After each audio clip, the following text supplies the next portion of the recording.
Okay, so next topic we have is fertilization. So let's start with the topic. The very first question is, what is fertilization? So I hope you all are aware about it. Like, fertilization refers to, it is fusion of male and female gamete. Okay, male और female gamete के fusion को fertilisation बोलते हैं.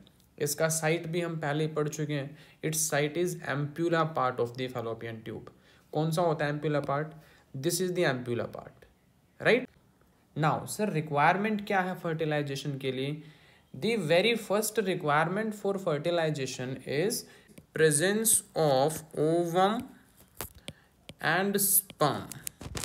ठीक है, sperms and ovum present होने चाहिए. भी दो गैमेट है, one is male gamete, one is female gamete. जब दोनों प्रेजेंट होंगे सो देयर आर चांसेस कि उनमें फ्यूजन हो जाए.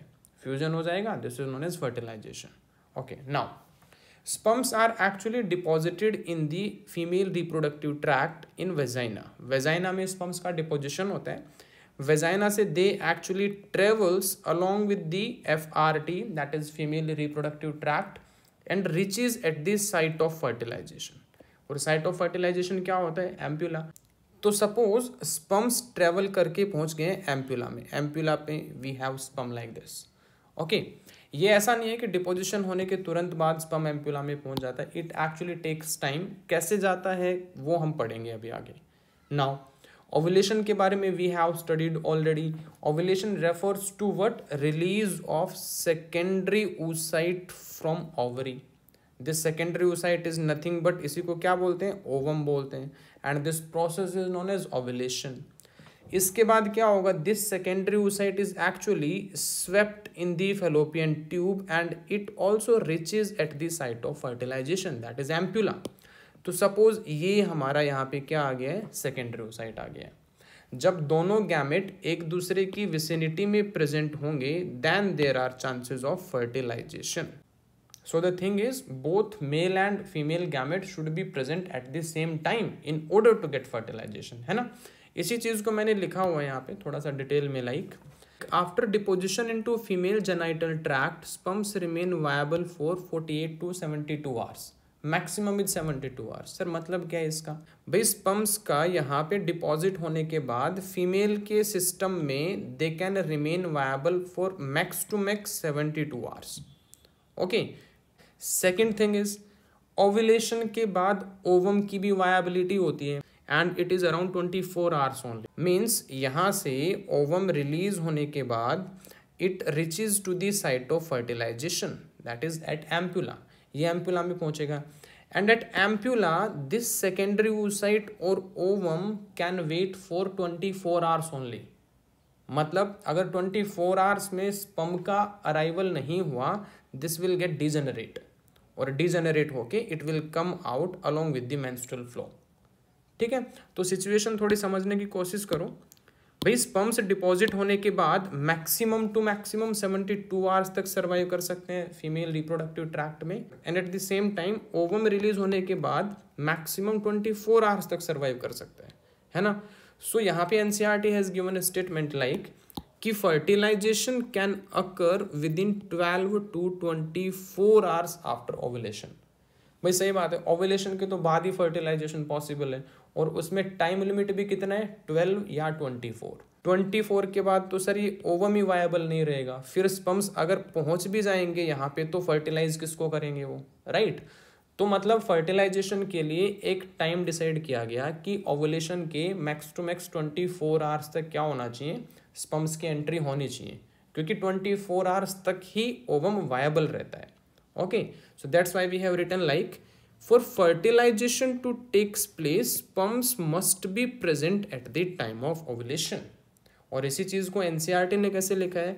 Like means for fertilisation to takes place sperms and ovum must be transported simultaneously. ये सब घुमा फिरा के एक ही बात कह रहे हैं कि भाई ओवम एंड स्पर्म एक साथ एक टाइम पे प्रेजेंट होने चाहिए, तभी फर्टिलाइजेशन होगा. जो रिप्रोडक्टिव हेल्थ चैप्टर है उसमें उन्होंने एक टर्म डिफाइन की है and this term is fertile period. And इस फर्टाइल पीरियड का रेंज क्या होता है? It is from 10 to 17 days of menstrual cycle. जैसा कि we have studied menstrual cycle का average duration is of 28 days, तो in between menstrual cycle that is around 14th day क्या होता है, ओवुलेशन होता है। तो ये एक पीरियड गेस किया गया है कि यहाँ इस पर्टिकुलर पीरियड में फर्टिलाइजेशन होने के चांसेस आर मैक्सिमम, तो इसीलिए इस पीरियड को फर्टाइल पीरियड बोल देते हैं। ओके, नाउ सर और कंडीशंस क्या पॉसिबल हो सकती हैं, लाइक स्पर्म्स की एंट्री हो गई अराउंड 21st या 22nd डे, ठीक है, इसको कुछ टाइम लगेगा to reach at the site of fertilisation, suppose ये पहुंच भी गया यहाँ पे, लेकिन अगेन ओवम तो 14th डे आया था, है ना, कुछ टाइम तक यहाँ पे ovum waits, but after 24 hours sir ovum तो डीजेनरेट हो चुका है, ओवम तो है ही नहीं वहाँ पे। तो अगेन अगर इस डे के अराउंड भी स्पर्म्स का ट्रांसपोर्ट हुआ in female body, then also there will be no possibility of fertilization, right. So for fertilization, भाई sperms and ovum must be present at same time. That's why we'll say like in absence of such synchronization means what, जब दोनों एक साथ present नहीं है, ovum किसी time पे आ रहा है वहाँ पे स्पर्म प्रेजेंट नहीं है, स्पर्म किसी टाइम पे जा रहा है जब ओवम प्रेजेंट नहीं है ना, तो in absence of such synchronization क्या होगा, कॉपुलेशन या intercourse doesn't lead to fertilization. Getting my point? So the conclusion is sperms and ovum का ट्रांसपोर्ट साइमल्टेनियस होना चाहिए, भाई तभी फर्टिलाइजेशन पॉसिबल होगा। नाउ यहाँ पे I have written movement of sperm means what, अभी आई हैव एक्सप्लेन्ड कि भी after deposition into female reproductive tract sperm को फर्टिलाइजेशन साइट तक पहुंचना होता है, इजंट इट, तो उसमें it requires movement of sperm, है ना। So sperm actually moves at the speed of 1.5 to 3 mm per minute। देखो डिफाइंड है स्पर्म की speed, it moves at the speed of 1.5 to 3 mm per minute and इस speed से it actually approaches towards the site of fertilisation.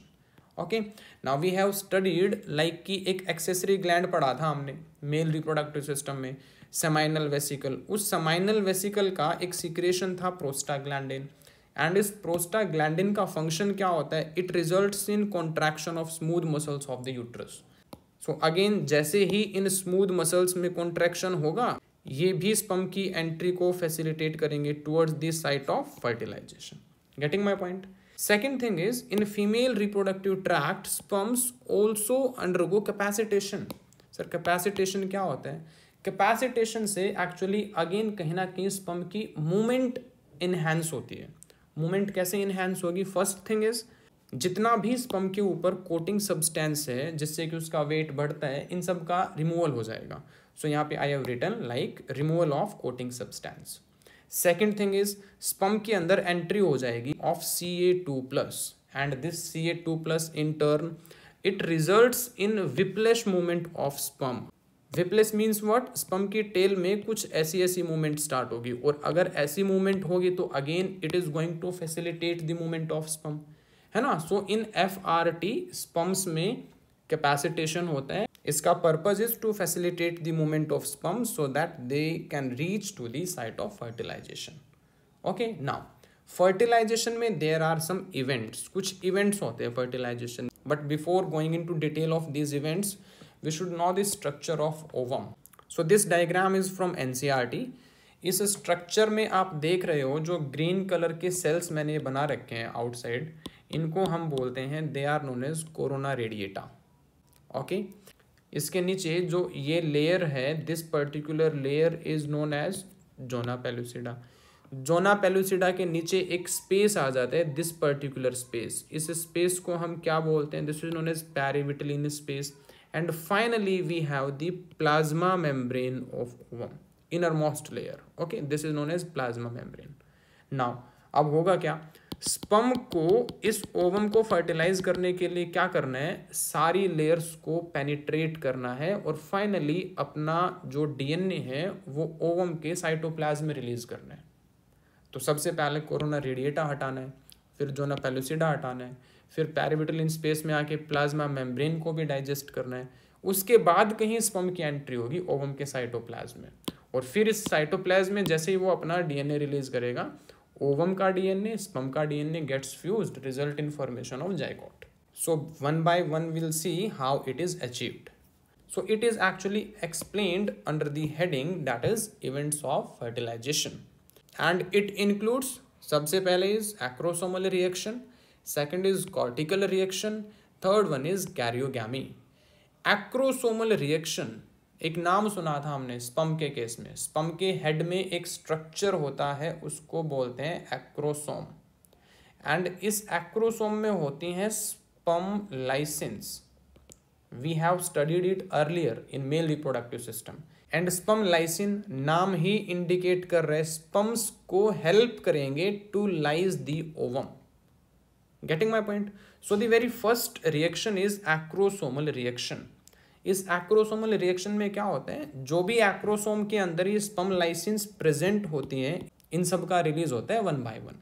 So let's see कि इसमें कौन कौन सी स्पम लाइसिन्स प्रेजेंट है. First sperm lysin we have is hyaluronidase, and this hyaluronidase, इसका function भी देख लो साइड बाय साइड.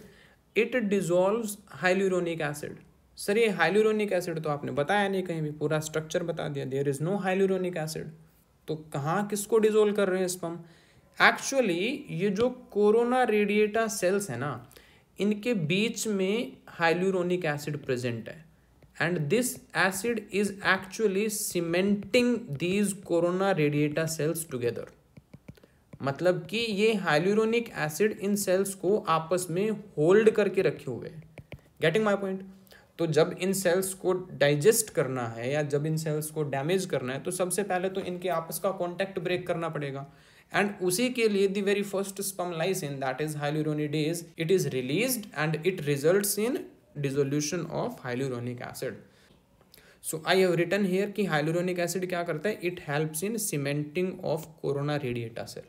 भाई उनके बीच का कॉन्टैक्ट जैसे वीक होगा तो उन सेल्स को ब्रेक करना, डाइजेस्ट करना ईजी होगा, right. Now second sperm lysin we have is corona penetrating enzyme, and this particular enzyme is going to help sperms in digesting these corona radiata cells. है ना भाई, कोरोना रेडिएटा भी तो हटानी है ना, so that zona pellucida gets exposed, फिर इसको रिमूव करना है. सो सिक्वेंशली ये एंजाइम्स रिलीज होती रहती हैं एंड वन बाय वन सब लेयर हटते जाएंगे. सो वी हैव स्टडीड कि हाइलुरोनिडेज आएगा सर, हाइलुरोनिक एसिड जिसने कि कोरोना रेडिएटा सेल्स को आपस में ज्वाइन कर रखा था उसको हमने सबसे पहले रिमूव किया. Second, we are digesting these corona radiata cells, right, with the help of enzyme that is corona penetrating enzyme. So I have written here like corona penetrating enzyme dissolve corona radiata. And the very last one is acrosin or zonalysin. Zonalysin नाम ही indicate कर रहा है, it is going to lyse zona pellucida. ये zona pellucida lyse हो जाएगा, है ना, ये वाला लेयर. अब देखो जैसे ही जोना पेलुसिडा का डिसोल्यूशन हुआ या उसका डाइजेशन हुआ, स्पम का कॉन्टैक्ट हो गया with the plasma membrane of ovum. So इन सारे स्टेप्स को I have explained here one by one in diagrammatic form. So will start with corona penetrating enzyme. This particular enzyme is going to digest these cells, these are corona radiata sales.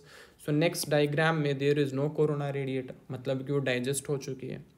Then जैसे ही sperm का contact आएगा zona pellucida पे, zona acrosin release होगा, and zona acrosin it digest ZP, that is zona pellucida.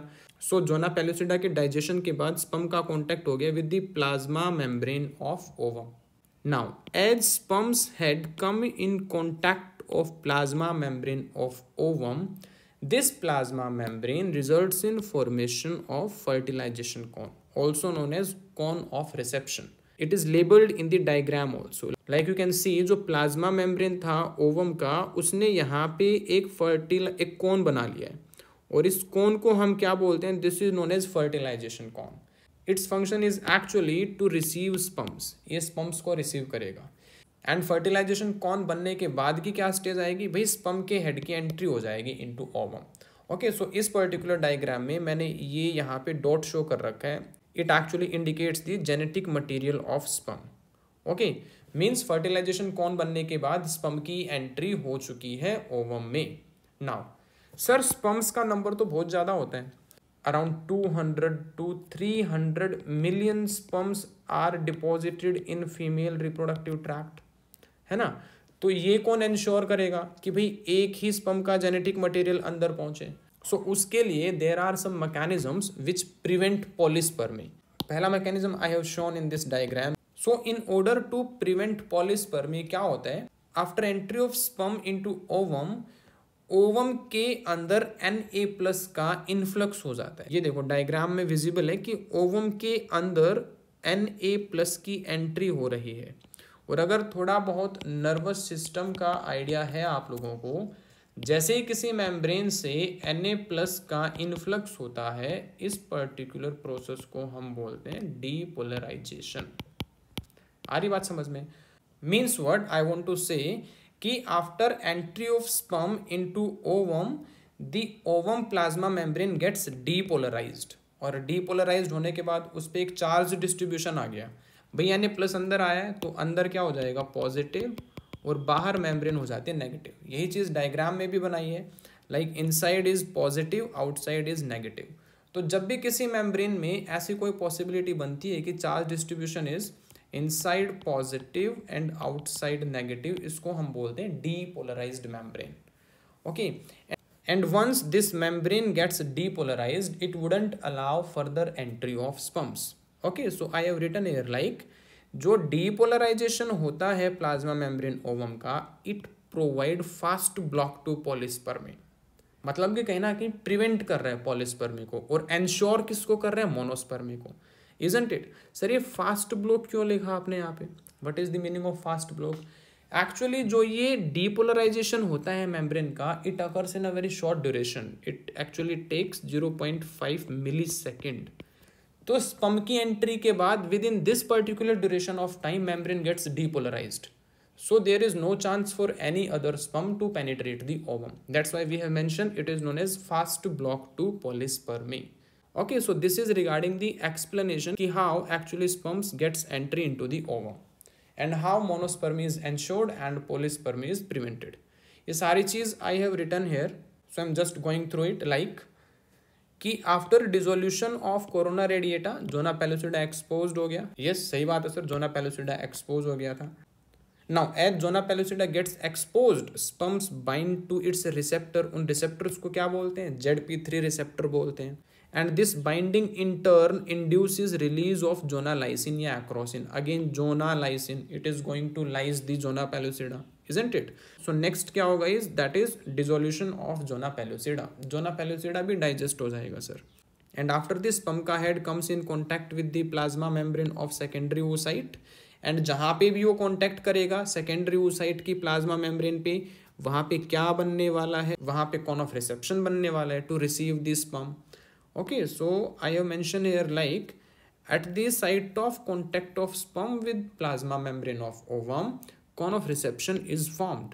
And as sperm's head come in contact with this cone of reception, क्या हो जाता है, depolarization होता है. कैसे होता है, by opening of Na+ voltage gate. This leads to influx of Na+ and in turn results in depolarization. And once the membrane gets depolarized, it prevent further entry of sperms, means it prevent polyspermy. This is known as fast block to polyspermy, है ना. Depolarization को और क्या बोल सकते हैं, it ensures monospermy. Getting my point?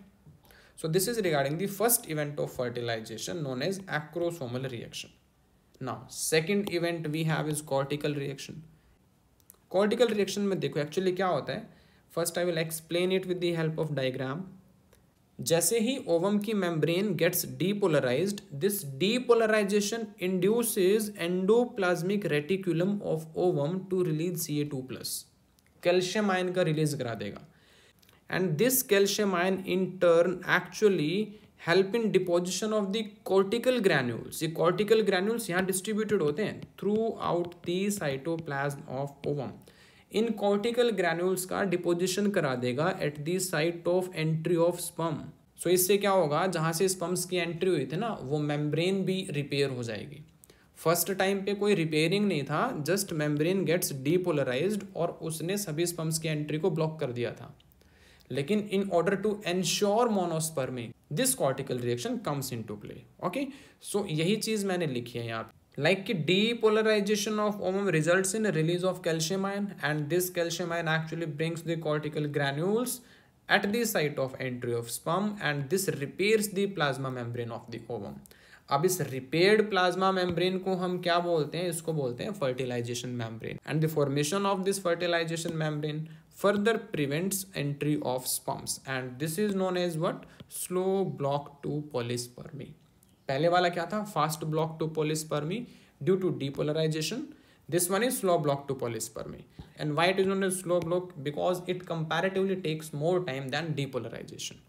Okay, so depolarization से क्या हुआ भाई, it leads to fast block to पोलिस्पर्मी.